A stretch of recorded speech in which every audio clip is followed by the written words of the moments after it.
Minasan, konnichiwa. Balik lagi di channel Mimin. Apa kabarnya kalian semua? Semoga kabarnya baik-baik saja. Di video kali ini Mimin bakalan bacain alur cerita anime yang berjudul Tomodachi no Imotoga Oreni Dake Uzai. Anime ini rilis Oktober 2025, genrenya komedi, romance, dan juga school. Oke, seperti apa alur ceritanya? Langsung saja ke video intinya. Audio Jungle. Anime dibuka dengan seseorang bernama Akiteru Oboshi. Dia duduk di bangku SMA. Akiteru adalah seorang ambisius yang mengedepankan efisien di dalam kehidupannya. Dia juga bisa dibilang pintar lah. Hari itu dia baru saja pulang dari sekolah. Di sana Akiteru yang baru saja masuk ke dalam rumahnya nampak sudah mendengar ada orang yang lagi dengerin musik. Udah ke sound horeg. Hal tersebut tentu bikin dia agak sedikit marah, apalagi itu di dalam kamarnya gitu kan. Dia buka itu ternyata ada satu cewek bernama Iroha yang sedang dengerin musik sendirian di kamarnya si Akiteru. Dia kesal langsung mencabut aliran listriknya. Karena takut tetangga sebelah marah gitu kan mendengar kebisingan di rumahnya. Ditambah lagi ini cewek main masuk saja ke rumahnya bahkan ke kamarnya tanpa izin.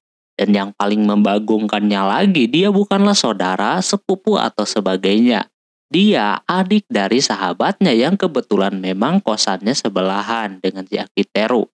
Tentunya dia kesal gitu kan, apalagi si Iroha terus menggoda si Akiteru dengan wajah dan bodinya yang asoy ya kan. Tapi Akiteru masih bisa menahan godaannya tersebut. Bahkan ketika kamarnya mau dia penuhi dengan wangi parfumnya sama si Akiteru langsung dibatalkan. Dia mengalungkan sebuah kunci kamar miliknya si Akiteru yang sengaja ia simpan di tengah gunung putih biar sama si Akiteru diambil gitu kan. Sayang sekali Akiteru nggak dulu.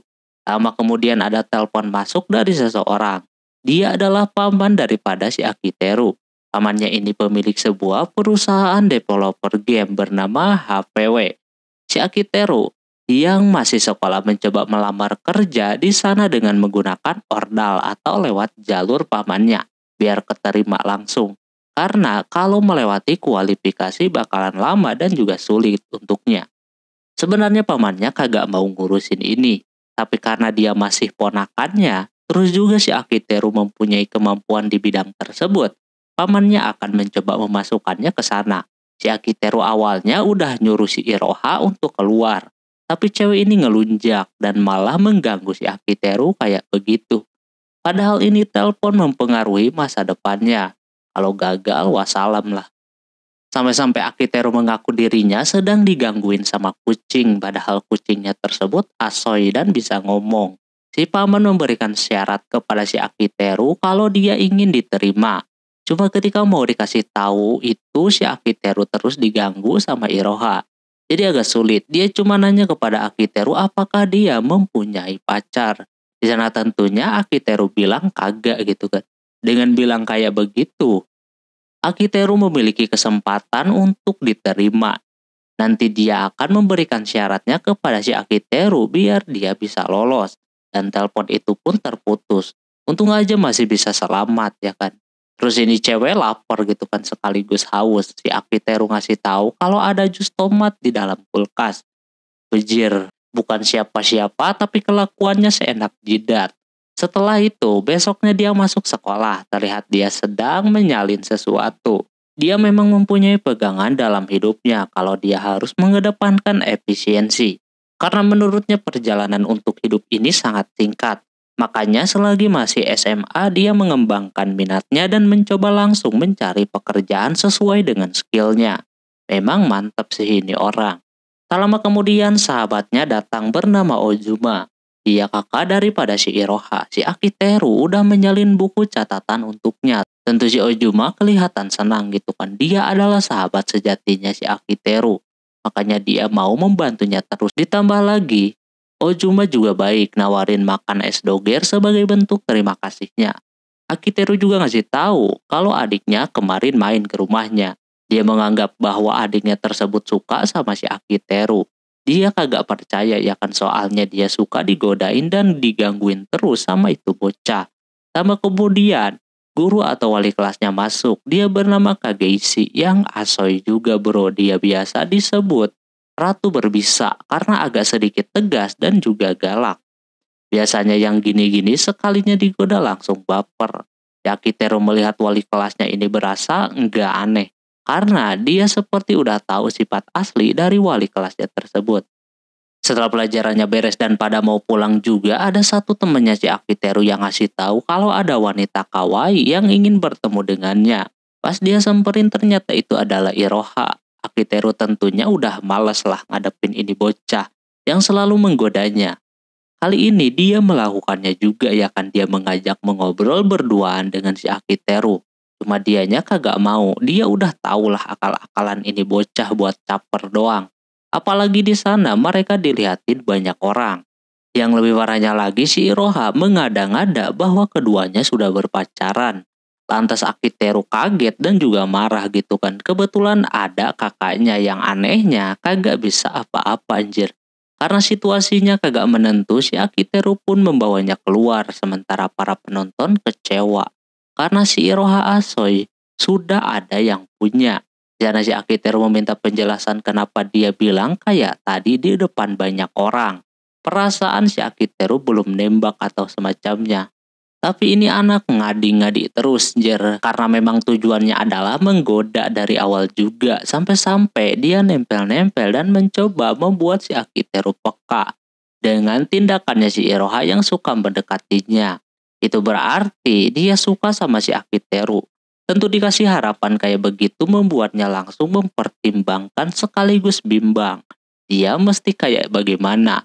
Karena si Akiteru sudah terjebak dengan omongannya, si Iroha pun kesenangan ya kan. Bisa membuat si Akiteru baper. Bahkan bisa sampai telinganya merah kayak begitu. Iroha pun auto kabur dari tempat tersebut.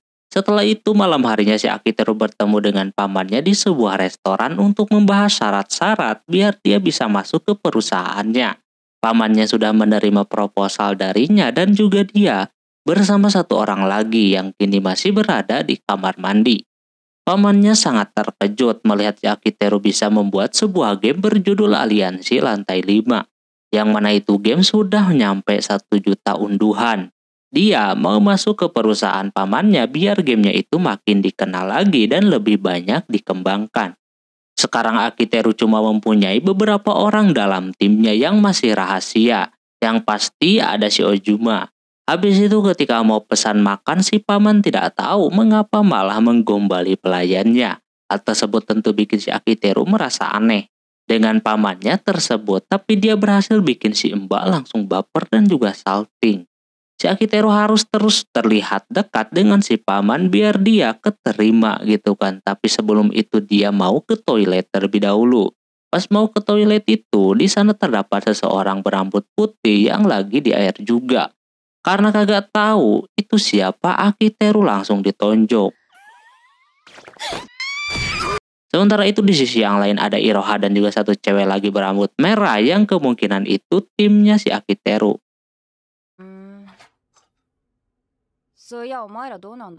Iroha menanyakan si Akiteru yang belum kunjung juga pulang. Terus si Akiteru kembali mengobrol dengan pamannya.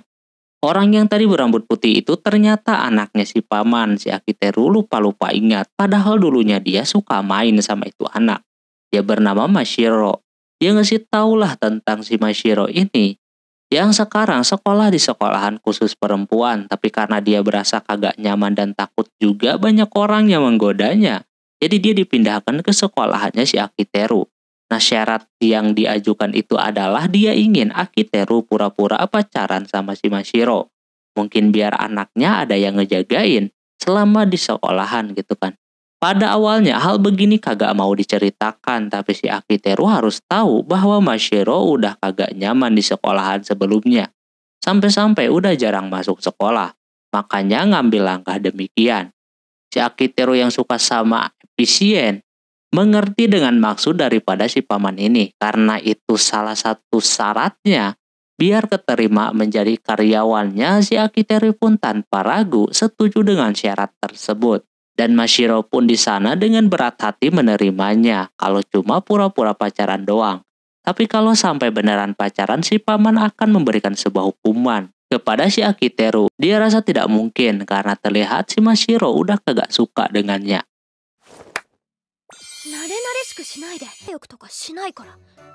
Biasanya yang tsundere kayak begini agak-agak menantang gitu kan. Karena obrolannya sudah beres dan Akiteru menyetujui persyaratannya, mulai besok si Akiteru bisa langsung bekerja di perusahaannya tersebut. Singkat cerita, setelah pertemuan malam itu, pagi harinya seperti biasa dia pergi ke sekolahan. Ketika si Akiteru mau mengganti sepatunya di sana, terdapat si Iroha Aso yang menanyakan soal dirinya yang kemarin ngapain aja. Bertemu dengan pamannya sampai lama banget. Di situ si Akiteru tidak memusingkan si Iroha. Pokoknya dia ngobrol panjang lebar lah dengan pamannya dan dia belum bisa ngasih tahu kalau dirinya keterima dengan syarat yang bakalan bikin dia melongo. Ketika si Akiteru sudah berada di kelas, di sana udah ada si Ojuma yang menanyakan soal perkembangan kerja di pamannya. Dia juga sama masih belum bisa memberitahu detailnya kepada si Ujumo. Sama kemudian wali kelas mereka bersama murid baru atau Mashiro masuk ke dalam kelas. Mereka merasa senang dengan adanya murid baru. Tapi murid lain dibuat kaget ketika tahu bahwa si Mashiro ini langsung mengakui kalau dirinya berpacaran dengan si Akiteru. Seketika para murid dibuat kecewa lagi ya kan. Karena udah tahu ini adalah sebuah rekayasa, jadi si Akiteru mengikuti alur saja. Dia juga bilang kalau dia baru bilang kepada temannya kalau dia adalah pacar di balik layar. Ada yang nanya tentang pertama kali mereka bertemu. Mashiro kagak sengaja bilang di kamar mandi, yang lain berasa aneh. Tapi Mashiro mintanya untuk tidak kepo lagi soal beginian. Belum juga dimulai si Mashiro sudah memasang muka kagak enak sama si Akiteru. Hal tersebut langsung menjadi sorotan murid yang lain karena belum apa-apa mereka berdua udah pada ribut. Terus ketika jam pelajaran pertama selesai, di sana Ojumo menanyakan kembali tentang si Akiteru yang secara diam-diam mempunyai pacar. Dia bertanya apakah ini bagian dari kesepakatan dengan pamannya. Si Akiteru cuma bilang ada keterlibatan sedikit dengan si Mashiro, makanya dia kagak boleh lengah sedikit pun. Ozumo yang seorang kakaknya si Iroha merasa kalau si Akiteru ini seperti mau mengharem, kayak anime roncom pada umumnya. Dia juga mengatakan kalau adiknya sangat cocok dengan si Akiteru, cuma dianya masih mikir-mikir kalau sama si Iroha Asoy. Sama kemudian jam istirahat pun telah tiba. Di sana ada satu teman si Akiteru yang menyukai Bu Guru Kageishi. Dia kasih tahu kalau Bu Guru Asoy tersebut suka sama cowok yang kekar. Hal tersebut langsung bikin dia semangat dan pergi berlatih. Sementara itu Mashiro mulai bertindak dan meminta si Akiteru untuk membelinya onigiri buat makan siang. Tapi dia mau yang isinya siput. Karena dia kagak mau kalau pura-pura pacaran ini diberhentikan. Karena menyangkut nasib pekerjaannya, dia pun nurut dengan keinginannya. Sekalian beli minumannya juga. Mashiro masih terlihat kesal dengan si Akiteru ini. Di sana Akiteru berpikir mungkinkah dia marah gara-gara ngobrolin soal si Iroha. Tapi agak mungkin ya kan, soalnya mereka cuma pura-pura pacaran doang. Masa ia cemburu? Lanjut masuk kelas dan kali ini giliran si Kageishi masuk ke pelajaran selanjutnya. Lalu dia menanyakan soal PR yang dia berikan kemarin. Ada aja orang yang belum mengerjakan. Dia yang terkenal dengan ketegasannya kagak bakalan memberinya ampun. Bahkan dia dikata-katain jir. Buat anak-anak yang malas itu lebih rendah daripada sampah. Daripada mengurusi yang belum mengerjain tugas, dia akan lanjut sama ke halaman selanjutnya. By the way, dia guru matematika sekaligus wali kelasnya juga. Setelah pelajarannya selesai, tiba-tiba saja si Akiteru disuruh menghadap ke arahnya nanti di ruangan bimbingan. Lantas murid lain merasa kaget lagi-lagi si Akiteru. Walaupun begitu mereka takut si Akiteru diapa-apain setelah Kageishi marah-marah tadi. Dia kagak takut sama sekali. Alhasil sama si Akiteru didatengin. Anehnya tempatnya berada kayak di bawah tanah gitu anjir. Pintu udah kayak pintu penjara besi kayak begitu. Pas ia masuk, dalamnya tidak wajar sekali, banyak borgol dan yang lain sebagainya. Pokoknya aneh dah itu ruangan. Ada di sekolahan. Baru juga masuk si Akiteru langsung di roasting jir sama guru ini. Tapi si Akiteru terlihat tenang dan tak lama kemudian tiba-tiba dia meminta maaf kepada si Akiteru. Ternyata Kageishi ini adalah salah satu timnya si Akiteru. Dia di bagian kayak gambarnya. Nah, dia belum menyelesaikan pekerjaannya karena bentrok sama kesibukannya menjadi seorang guru. Pokoknya berbagai alasan lah dia telah lontarkan. Uniknya si Kageishi ini sebenarnya kagak sengaja ikutan timnya si Akiteru. Waktu itu Akiteru yang lagi mencari referensi buat gamenya, dia kagak sengaja lihat komik bagus yang dimana cewek suka sama anak kecil. Nah, yang buat itu adalah gurunya.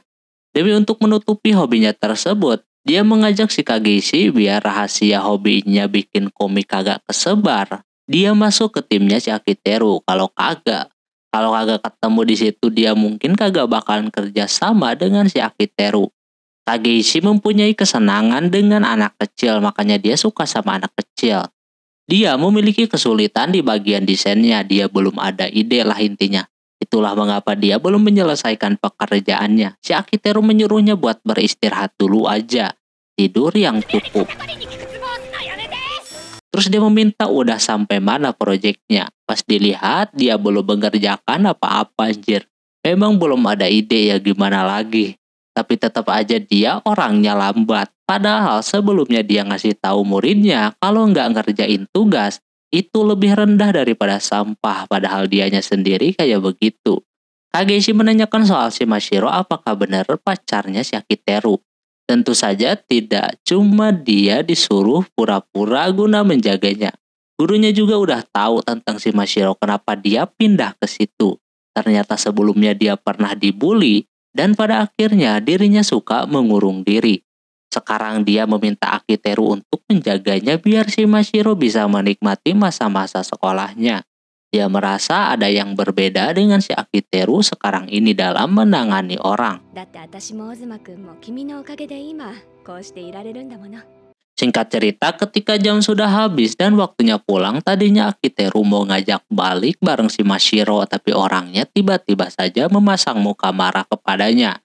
Hal tersebut tentu bikin murid yang lain mengarah ke arahnya karena mungkin aneh ya kan berpasangan tapi kayak enggak pacaran gitu kan.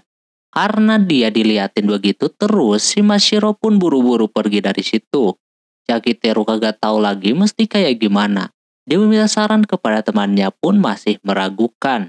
Tapi Akiteru masih memiliki banyak waktu biar bisa dekat dengan si Mashiro. Dia ngajak pulang bareng temannya. Katanya nggak bisa juga, alhasil dia mau pulang sendiri aja. Nah, pas lagi ngeganti sepatu di sana ada si Iroha yang muncul tiba-tiba sambil menanamkan gunung di atasnya. Seperti biasa dia selalu menggoda si Akiteru. Kali ini dirinya memeluk si Akiteru dari belakang. Awalnya sih memang no problemo. Tapi ketika dikasih tahu bahwa dia nempel terus juga tanpa menggunakan kacamata, hal tersebut pikirannya langsung kemana-mana. Apa mungkin ini sensasi lembutnya gitu kan. Pokoknya gitu-gitulah. Ditambah lagi si Iroha ngasih tahu kalau ukurannya nambah gede. Sampai kancingnya mau kebuka. Akiteru mikir panjang lebar gimana caranya dia bisa keluar dari pelukannya si Iroha. Dia kalau mendorongnya takutnya nanti orang lain lihat gratisan ya kan. Terus dia bakalan diomongin. Ketahuan sama si Mashiro dan dia bisa dimarahin disangka selingkuh sama pamannya. Dan karirnya juga bakalan hancur. Karena begitu dia pun menggendongnya dan membawanya dari sana. Iroha beneran kagak bisa ngapa-ngapain dan sekarang malah dia yang malu karena digendong seperti itu.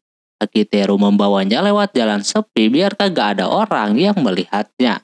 Karena dia udah menyerah, Akiteru pun menjatuhkannya kayak begitu. Plot twistnya dikira Akiteru ini bohongan, kagak menggunakan kacamata. Ternyata beneran coy. Habis itu mereka pulang bareng sambil bercerita lah si Akiteru terkait dirinya yang udah punya pacar dan kagak percaya dan baru tahu akan hal ini. Dia tegaskan kalau itu cuma kebutuhan dia doang biar keterima di perusahaan pamannya. Sekarang dia lagi dalam masalah yakni kagak bisa dekat dengan si Mashiro. Si Iroha, siap membantunya, dia ada ide bagus untuknya. Dia ikutin lah idenya tersebut dan ternyata idenya itu adalah dia menjadi seperti suruhannya yang mau aja. Tapi si Mashiro malah tambah marah dan risih melihat si Akiteru kayak begitu. Lantas dia berasa udah dibohongi sama Iroha kampret itu. Dia pun mengajaknya berbicara gitu kan empat mata. Mashiro tetap masih memasang muka yang sama. Ditambah lagi dengan kedatangan si Iroha, membuat si Mashiro makin marah lagi sama dia. Dia berpikir bahwa mereka memiliki hubungan, apalagi adik kelas dan juga kakak kelas. Dia pun langsung pulang di sana. Disusul dengan mereka berdua juga.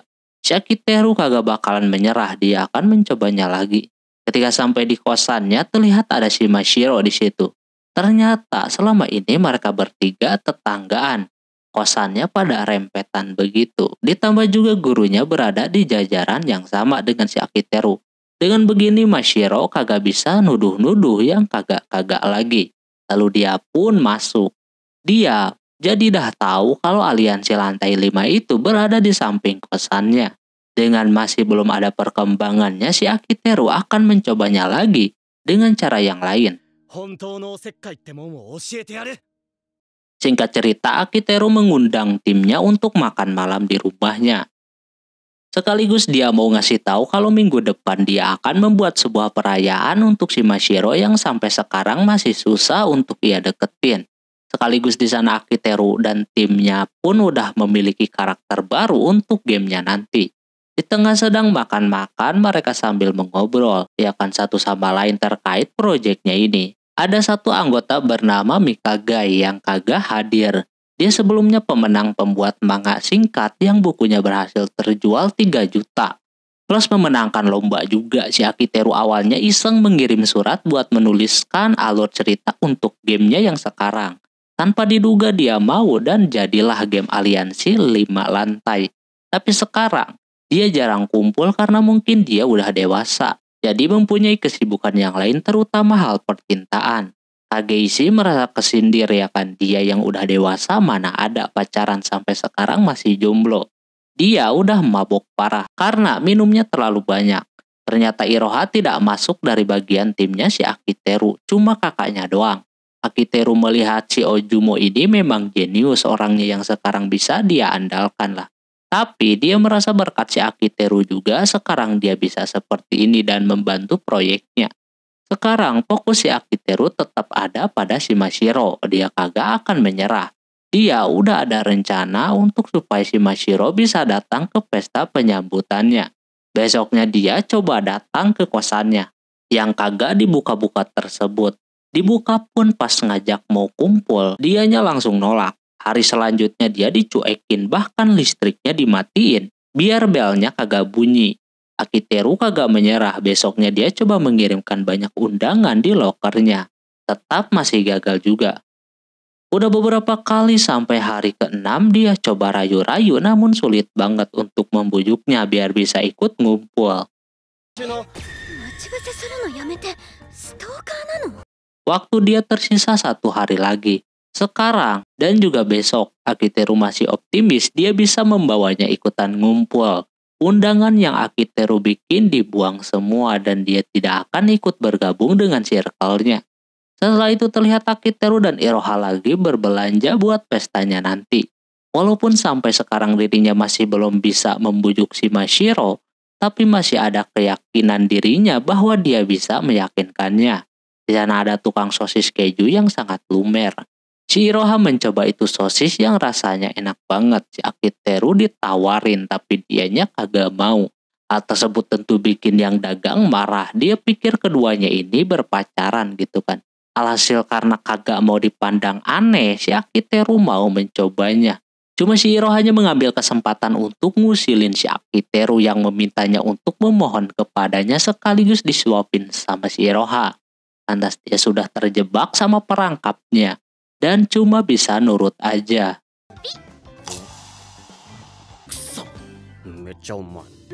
Habis nyobain sosis mereka kembali berbelanja. Di sana mereka berdua kembali mengobrol soal si Mashiro yang belum bisa dibujuk. Iroha yang udah tahu si Akiteru kalau dia keras kepala pasti akan melakukan apa saja sampai keinginannya terwujud. Itu juga sudah terjadi dengan kakaknya yang telah berubah setelah mendapatkan perhatian daripada si Akiteru ini. Seseorang yang keras kepala demi untuk mewujudkan impiannya. Iroha juga mau jikalau dia lagi terkena masalah atau semisal sedang ragu, si Akiteru bisa memperhatikannya. biar lebih baik. Dia yang kurang tinggi yang dari tadi ngambil minum kagak nyampe-nyampe akhirnya dapat juga. Tapi keseimbangannya rapuh. Untung saja ada si Akiteru. Hal tersebut langsung bikin dirinya baper. Dia akan membuktikan kalau dia bisa membujuk si Mashiro menggunakan idealismenya. Keesokan harinya adalah hari pestanya. Si Akiteru udah menyiapkan rencana yang mantap dengan si Ojumo. Katanya waktunya sangat tepat sekali untuk menyiapkan semua ini. Tinggal si Akiteru mengeksekusinya saja. Pas pulang sekolah itu Akiteru coba ajak lagi lah. Tapi tetap dia kagak mau. Tapi anehnya Mashiro masih ingat sama pestanya itu. Berarti dia masih berharap gitu kan. Kali ini Akiteru kagak memaksanya. Dia cuma ingin pulang bareng aja sama dia. Lagian satu arah juga. Dikira bakalan gampang mengajak si Mashiro. Ternyata dia masih sulit untuk diajak bahkan pulang bareng. Dia pulang sendiri diikuti dengan si Mashiro yang keras kepala gitu kan. Dia akan terus mengikutinya karena dia tahu kalau si Mashiro akan pulang ke rumahnya. Namun di tengah jalan Mashiro tiba-tiba mengambil jalan lain. Bukan ke arah pulang. Otomatis sama si Akiteru diikutin. Sampai pada akhirnya si Mashiro sudah kecapean yang kini mereka berada di pinggir sungai. Si Mashiro aneh dengan Akiteru kenapa dia bersikeras mengajaknya bergabung. Dia seperti udah insecure lebih dulu. Kalau dirinya tidak pantas untuk bergabung dengan circle-nya. Si Akiteru marah besar kepadanya dan mempertanyakan sebenarnya yang dia cari setelah pindah sekolah itu apaan. Di sekolahan pun dirinya tidak mengobrol dengan siapapun selain si Akiteru. Dia seperti skakmat gitu kan. Mashiro cuma takut dia yang kagak bisa apa-apa. Ujungnya ditinggalin juga sama si Akiteru dan juga kawan-kawan. Lalu pas si Akiteru mau meminta maaf karena udah ngegas, tiba-tiba dia ngelak. Dan dua-duanya jatuh ke sungai. Si Akiteru auto mendapatkan gratisan karena melihat si Mashiro basah-basahan kayak begitu. Dia yang mau mencoba berdiri nampak kakinya belum cukup kuat. Alhasil sama si Akiteru ditangkap dan dapat banyak lagi. Mereka berdua duduk terlebih dahulu sambil baju mereka basah-basahan. Mungkin pacaran palsu kayak begini sangat cocok sama mereka berdua. Karena kagak ada sepasang kekasih yang horor macam keduanya. Soalnya pada basah-basahan kagak jelas. Habis itu si Mashiro barulah bisa menjelaskan mengapa dirinya tidak mau dekat sama orang lain apalagi gabung circle-nya si Akiteru. Sebenarnya dia udah tahu kalau Akiteru adalah pembuat game aliansi lantai 5 yang populer itu. Melihatnya bisa menciptakan game membuatnya berpikir kalau dirinya itu pasti populer di kelas. Namun ternyata tidak demikian, justru dia pernah mengalami hal yang serupa. Dia tidak mencolok dan yang lain sebagainya. Pokoknya biasalah. Terus terkait game dia tidak mempublikasi kepada orang-orang kalau dia developernya. Karena menurutnya akan sangat tidak efisien ketika nanti mendapatkan pujian dari orang lain. Terus dia menjadi sombong yang akhirnya bikin dirinya tidak fokus sama tujuannya. Mending tidak diketahui orang lain dan dia bisa bekerja dengan fokus. Dia melihat perilaku si Akiteru yang demikian berasa aneh. Selesai mengobrol, mereka berdua pun pulang. Kali ini si Akiteru nggak akan memaksanya lagi buat ikutan bergabung. Padahal kalau gabung bisa saja dia akrab sama yang lain. Pas mau masuk ke kosannya, pintunya sudah terbuka. Karena takut maling sama si Akiteru ditemenin ngecek. Ternyata pas masuk itu, ini bagian dari rencananya si Akiteru.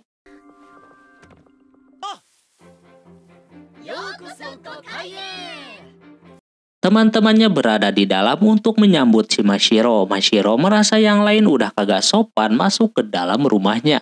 Ternyata itu bukanlah rumahnya. Soalnya, Akiteru sudah memasang semacam penghalang palsu sehingga kosannya terlihat berada di bagian pojok. Padahal itu kosannya si Akiteru. Akhirnya, si Mashiro bisa berbaur juga walaupun masih mempertanyakan ya kan mengapa dia kudu bergabung. Mereka pasti ada sesuatu juga kenapa harus bergabung. Urusan dia mau gabung macam ini ada gimana tidak masalah. Soalnya yang berada di dalam sana pun ngumpulnya pas kayak begini doang. Di luar mah boro-boro. Ada temannya juga yang bantu belum pernah berkumpul, tapi dia berkontribusi terhadap timnya tersebut. Dari situlah dia mulai menerima.